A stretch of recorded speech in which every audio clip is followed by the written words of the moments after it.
Well, hello there and happy spring.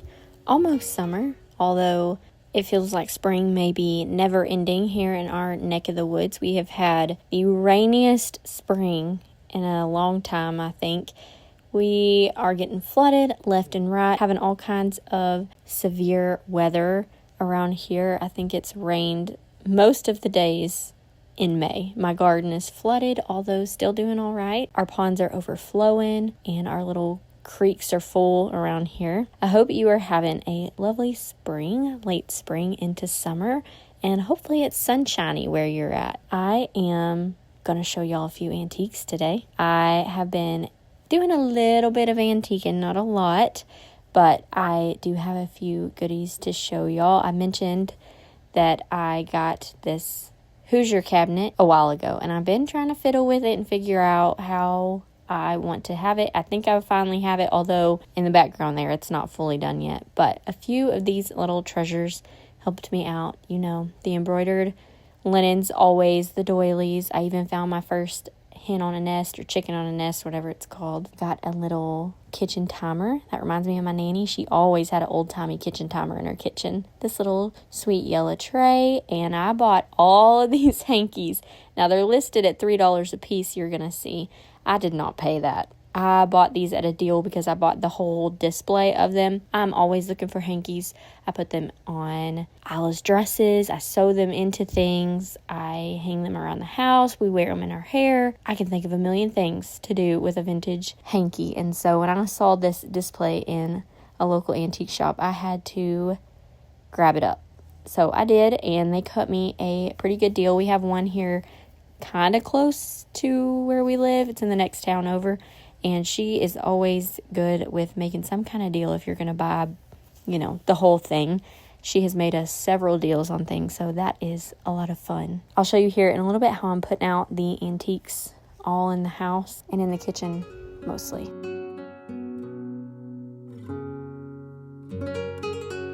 Now, I told y'all, I actually posted on Facebook a picture of our garden, and I said next up was a garden fence, and we are getting to work. The boys worked their selves to death over this garden fence, but it is finally up, and hopefully I will show you that soon. I still have to get some little garden arches up. I'm just going to do some temporary ones this year, but still get some little garden arches up over the gates, some little arbors, and we have the gates up, and no more critters are eating my garden. Now, for these hankies, I went back and forth on what I was going to do with them, because some of them I wanted to sew for Isla with. Some of them I just wanted to keep in my little stash for putting in Isla's hair or my hair. And some of them I wanted to hang up as a kitchen curtain.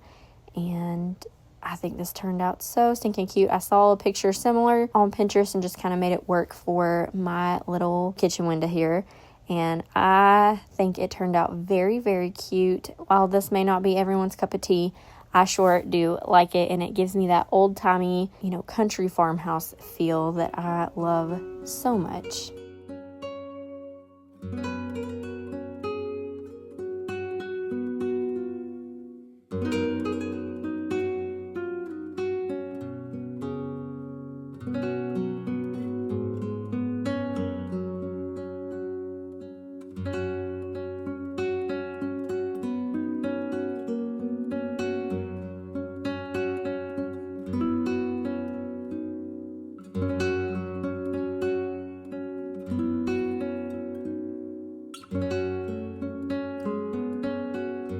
Now, of course, you can't put out antiques and kind of redecorate a little bit without doing some cleaning, moving stuff around. So that's what I'm doing. I'm putting out my little timer over here so I can run that while I bake. And then I'm going to use this antique, I guess it's like a cheese grater. I don't know, some kind of grater of some sort with this embroidered little tea towel on it. Now, of course, we will not be wiping our hands on that, but I think it sure looks mighty cute over here on the wall.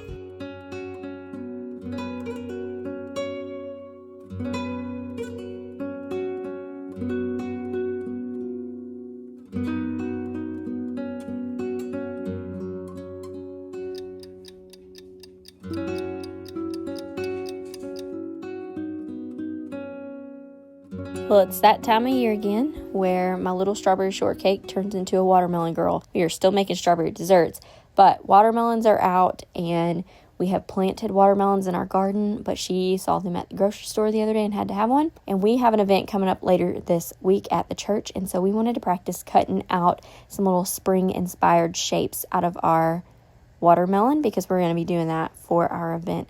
She loved this, and she could eat this whole watermelon by herself, I guarantee you.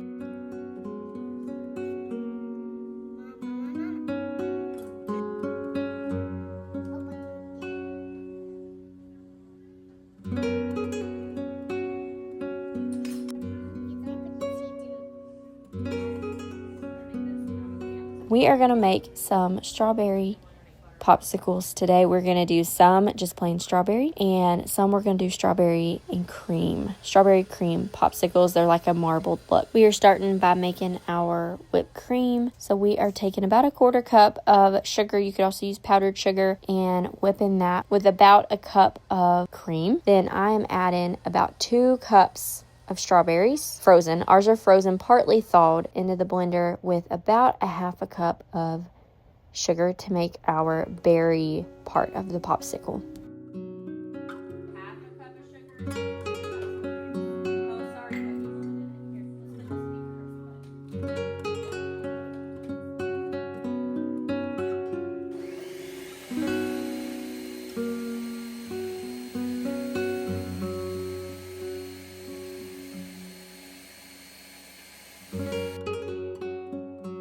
Put these together, we are just adding in layers of whipped cream. So she did a little bit of whipped cream in the bottom. I shook it to make it settle, and then we added a layer of strawberry, and then whipped cream and strawberry all the way to the top. And that makes it have the marbled look because it'll kind of start to run together, but not completely. And then we froze those until solid. Now for the rest of my cream here that I didn't use, I am making butter out of.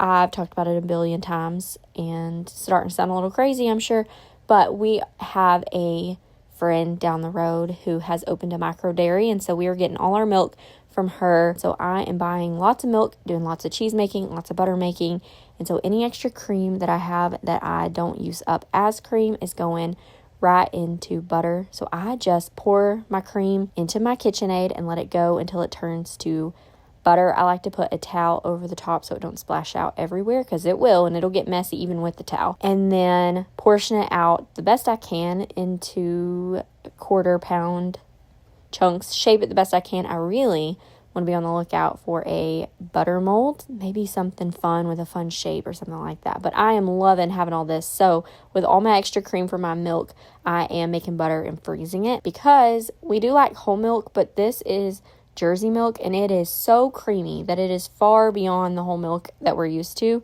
And so I skim about 3/4 of the cream off the top of every jar of milk.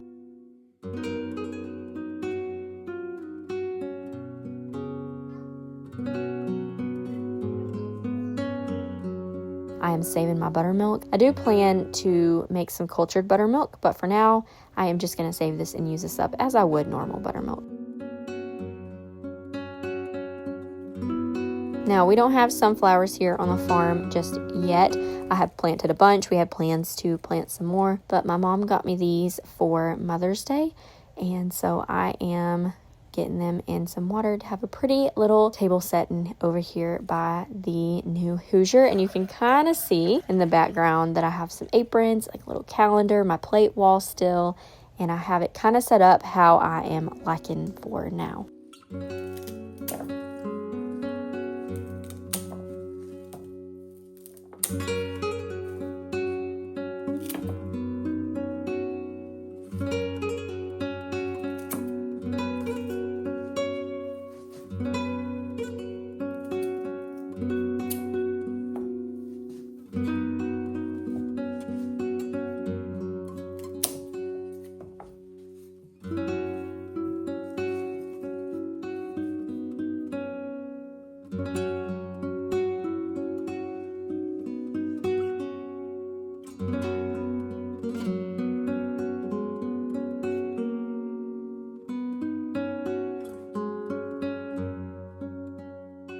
One of the first things we do every morning is we come in here and turn on our little kitchen lamp, and we start our coffee. Aladon has a coffee with me every morning. Now, granted, hers is mostly milk, but she likes to get her little mug and have her coffee next to Mama. So you're going to see my weird little way that I've been brewing it. This is just what's easy for me. Again, not everybody's cup of tea. Not everything I do will be, but that's okay. This is what we do and how we make things happen. So, having our coffee this morning, and Ala likes hers with a little extra milk.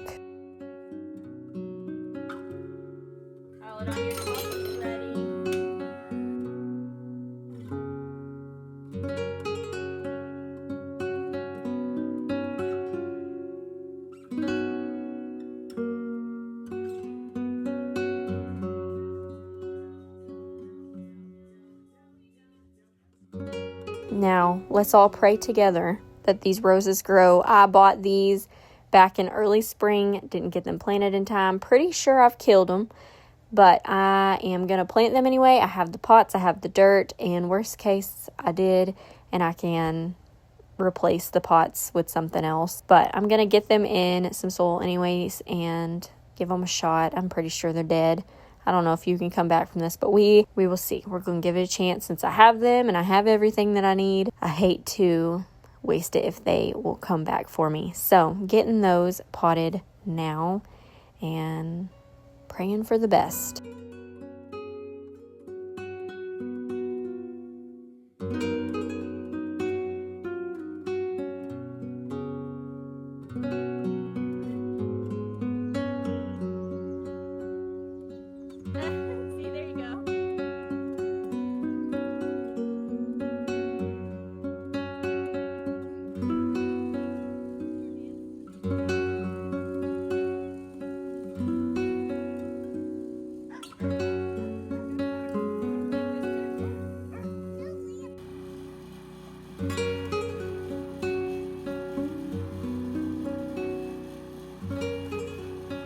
Now, would y'all believe that my darn chickens came in here and ate up every last bit of corn that I planted? I have this bird tape. Everybody on the internet swears by bird tape for deer, birds, chickens, everything. And it did not face them. Not one bit. I have one chicken that I call Red. Well, we have multiple of them. And I don't know who is who. They all just get called Red because they're Rhode Island Reds. And she came in here and ate up every last bit of corn. And I knew better because our garden fence wasn't up yet. But I thought maybe this bird tape would deter her, and it did not. So don't trust the bird tape. Don't do it, because they will come and eat up all your corn, and you will have to replant. Now we are back to those popsicles. I love this popsicle mold. It's plastic on the bottom, and the little pieces come out, and then it has a metal tray on the top. You just have to warm them up just a little bit, and it releases the popsicles. Easy peasy lemon squeezy. And aren't those so pretty and fun for a late spring treat?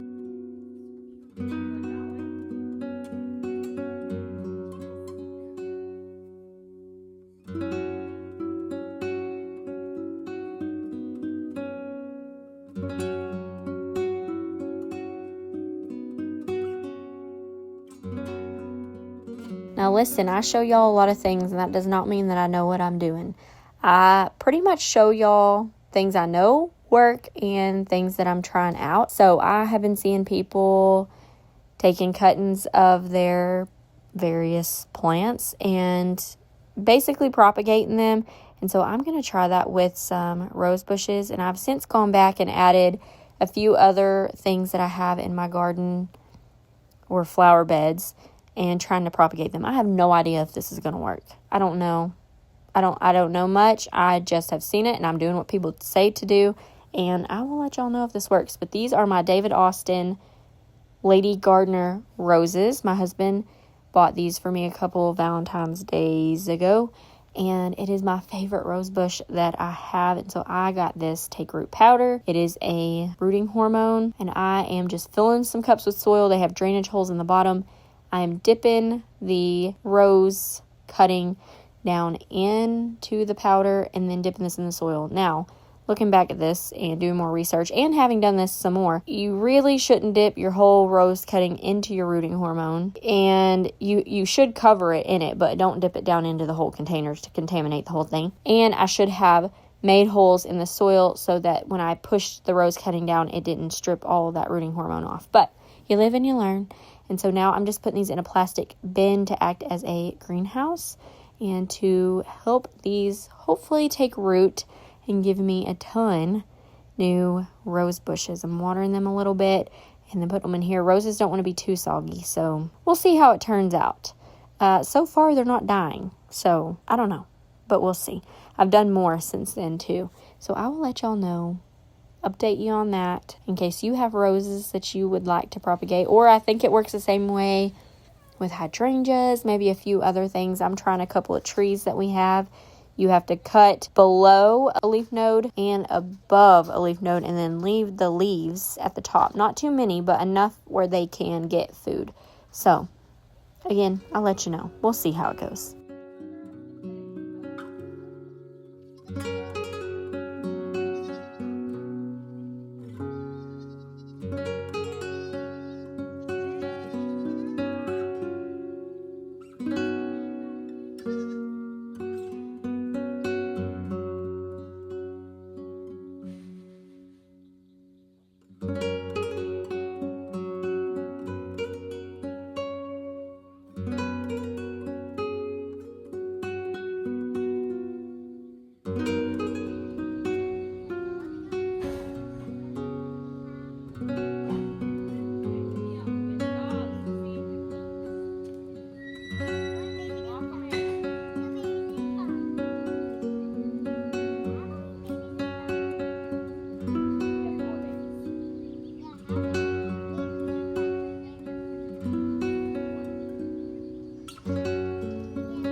Spring days on the farm mean we have lots of babies running around. Aladon is my little baby wrangler, goat baby wrangler, and she is very proud of her role doing that. We also have these 2 new little boys on the farm from a friend's farm. We purchased 2 new bucks. We really only needed 1, but it worked out to bring his brother home with him too and keep them, less stressed with the new farm.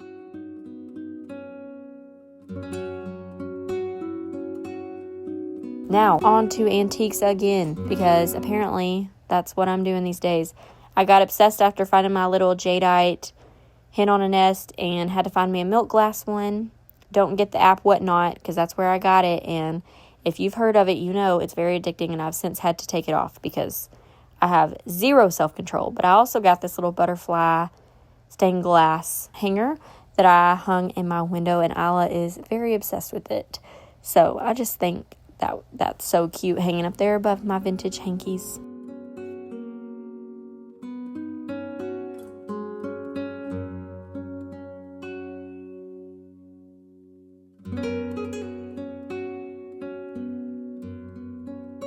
And again, we're back to milk. Y'all are going to get so bored of me and tired of me going on about this milk, but really, this is what I'm doing. I'm spending a lot of time in the kitchen skimming cream, making butter.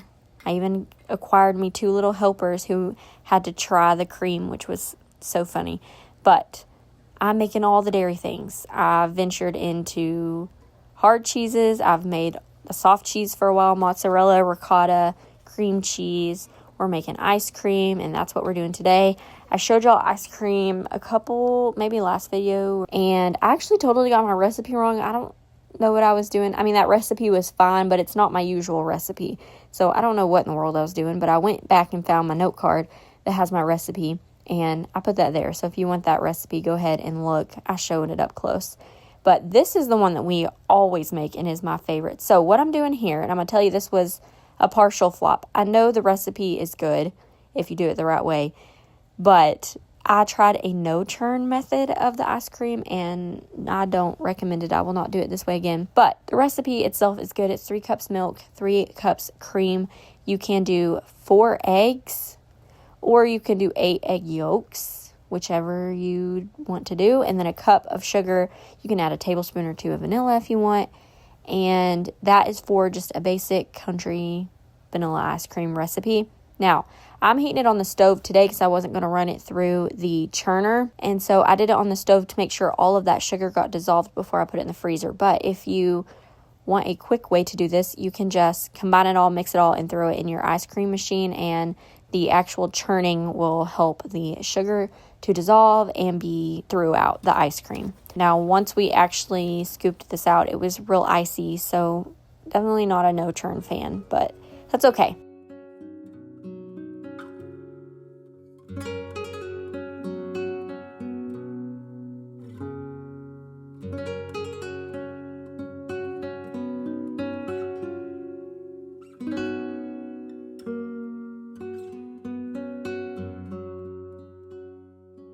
Now, for our event coming up this weekend, we had a Mother's Day, and this was after Mother's Day, so I'm a little late to the game here, but our event was planned for after Mother's Day, but a Mother's Day charcuterie tea party, and that's like a charcuterie. We always do a charcuterie for them. They love it, and this year the theme was a tea party, so we did lots of tea sets, like vintage dishes, and we put all them out, and I took the hankies and that I antiqued, and we did all kinds of meat and cheese and chips and dip and crackers, and now I'm making a cake. My mom requested that I bring this cake, and it's the same one that I made a couple weeks ago, except I'm redeeming myself here because that strawberry shortcake layered cake was fine, except the cake didn't actually hold up. So rather than a fluffy white layer cake recipe, I am trying out my favorite pound cake. Now, this is a Mile High pound cake. It is not my own recipe. I got the recipe from, I think it's Old Country Kitchenware. I'll link it in the description box below, but I made it gluten-free, but I made it exactly as it's written on the website. I just used my flour, and I'll put in the description what my flour ratio was, or you can use something like Cup for Cup's gluten-free flour blend, and it will turn out just perfect. And it was so much better. I did whipped cream and my strawberry freezer jam in between with some sliced berries, and it's messy. It was a messy looking cake, but I think it still turned out very pretty.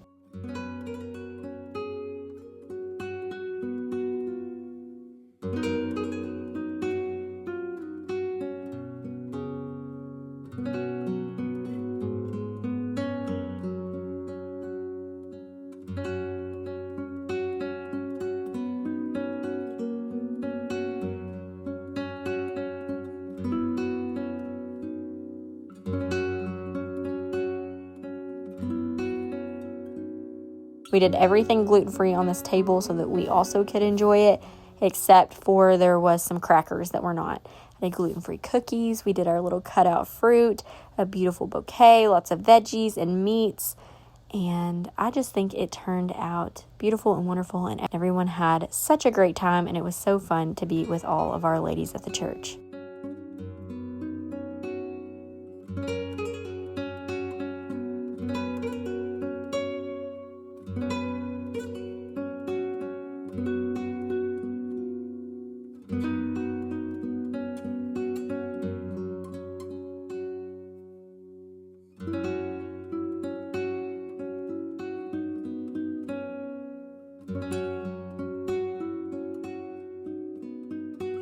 I hope you are having a wonderful spring and a happy summer as it is coming in full swing. And I will see you in the next video.